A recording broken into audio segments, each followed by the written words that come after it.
amo, ayaw. Ayaw. Kaya mo pag binuang diha. Arrest gutan. Wa ko'y gibuhat ninyo. Look at that. You are standing and you are all armed. Ako naglingkod ka ng police. No? Ipaliw ko kuan be. I-live na. We are police officer. I-live na, i-live. Sige, live. I-live ninyo. No. Padayon og trabaho kay tiwason to na akong tubag, gipakita pa nako sila mao to nga naghimo na din sila istorya nga naay sumbong unya tapos kinahanglan arestohon, no? Mao na iyang pamaagi. Ang kana sad siya nga style kay grabe lagi kayo nga krimen taon ang gihimo diha pagyud ka nga naglingkod sa opisina mismo sa mayor diha sa City Hall. Mo nang kinahanglan gyud siguro daghan kaayong pulis kay mao man na gyud siguro ang naa sa utok sa hipi sa pulis. Doon sa udto gipasupot wag ko kahibaw gani o ganihara pero og ato yung una-unaon isa belated siya tungod kay sa time nga iyang gikuan sa ganiyang udto kung akatong balikan ang suspension na human pagka November 6 onya city. Of course, kinala na ka mo balik utso ko ni adto. Karon utso. Sa ato pa nagtun pagkasulti naguna ang akong pagbalik, di ba? Nga gitugutan ko pagbalik kay mapupos gud og size. City ang una. Unya karon mao pay pag-serve niya nya karon ako nang tubagon ngano man.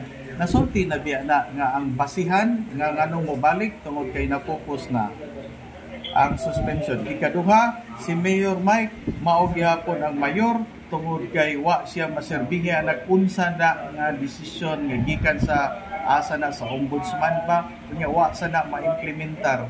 Kay mao naman ta ana nga mga desisyon gani sa bisag unsang kaso kung dili ka maserbihan, wa gyud na siya nada. Kay dili man na pwede nga himuon na nimo nga ambing naa may desisyon nya ikaw may una nakahibaw then wala na siya diretso na wala lang tay mga writ of execution, wala lang mga writ of implementation or order of implementation, diretso na lang dayag man na nga atong gisulti ganiha unya appeal sana sa mga sinuwat nga gipadala nato. So daghang pagkasulti on the basis nga si Mayor Rama mao gyapon ang mayor iyang termino mao gyapon naa so pilit yun ta nga mo assumer isip city administrator labi na kay wa nata under suspension kay ni pupus na kay gilak man daw ang opisina sa city administrator mao to siya ang gisulti nga dili masudlan. So wala lang sa ta magkuan pag-ayo kay importante manggod daghan man buhatonon ngano magpursige man ta pag-ayo nga musud gyud dayog asa ta musud. Pero daghan kog mga butang nga naa ngadto gihapon sa city administrator's office diin ko nang opisina sa miagi. Ang akong nakuanan yes marag nato siya private family kaniya no nya sure ko nga nakahibaw na po siya kay mag-istorya magil ni alam niya ni istorya man siya nako kabag-uhay lang say gyud na ko unsay basihan mao nang klaro gyud kayo ang hanay no mo nang dili gyud na mahitabo sa kaklaro sa hanay mahimo siya nga kriminal no mo nang kato siyang pagkakuan sa klaro kaayo dayag kayo nga pag-explicar na ay basihan ang gihimo na hinuon giaristo na hinuon ka. Dili lang nako na pagtuo ato manggod nagong prinsipyo gyud sa pamalaod nga kung ang decision gani dili gali ma-serve unya dili ma-implement unya ato sa nang gisusi ngadto sa tagsa-tagsa ka mga buhatan nga diin na ikalambigitan ana. So wa gyud ni say epekto balikon nako wala pa na epekto ngadto sa tagtungod. So kung wala na epekto ngadto sa tagtungod pilit gyud ka kung ikaw mismo coterminous employee ka balik gyud ka ngadto kay nga naman wa pagay na matangtang or wa pagay na maputol ang termino sa imong amo ikaw na mismo nidagan na ka. Ang mensahe magod nga nadungog nako mingon magod nga sige maximum tolerance ang kanading meaning sa maximum tolerance kung inyo nang nadungog ang kana din siyang imong dakpon warrantless arrest unya tapos imong pusasan og imo siyang taralon diretso sa presinto, mo din na siya ang maximum tolerance, no?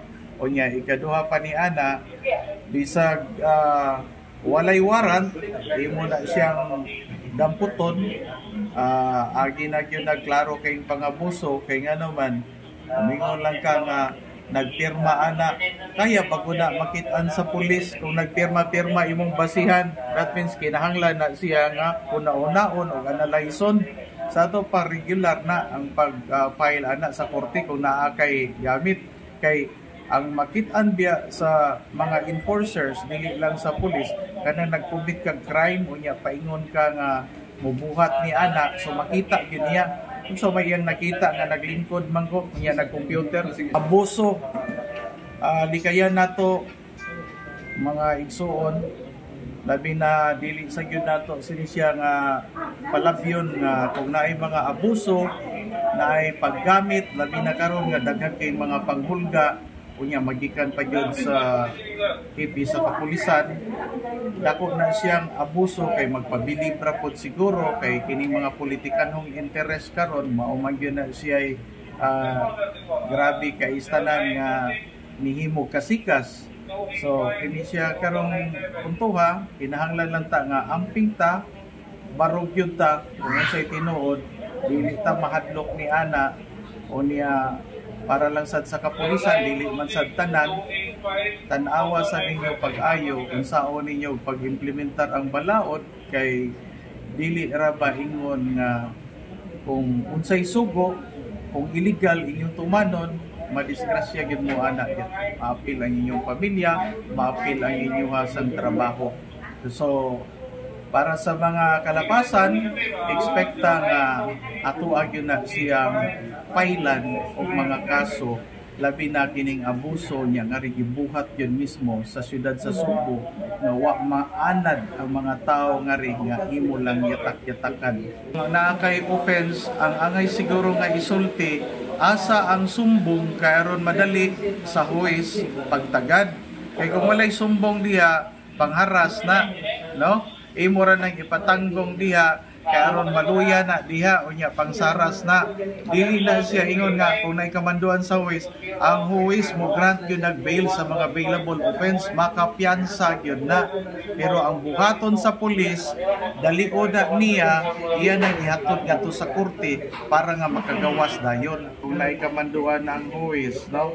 Pero ang lagod pagasulti ang gipaabot kari ang ilahang mga complaint kay wala pa sila gipasaka nga complaint sa ato pa, wala pay kaso nga nabutang adto sa korte. Aturang nakasala siguro o nakalapas sa pamalaod, kinahanglan gyud na nato nga pagabuhaton kay ato aman sa siya nga katundanan. Ang ato lang siguro buhaton, ubanan lang nato siguro sa pagampo nga kining atong mga pagampo magod nga kining mga tao nga ganahan na kaistanan magpasikat, ganahan na kaistanan nga mulapas o unsa mo'y ganahan nilang makuha kay para lang yun makampot nila ang ilang mga pangandoy, hinaot pa unta nga sila malamdagan kung unsay insakto.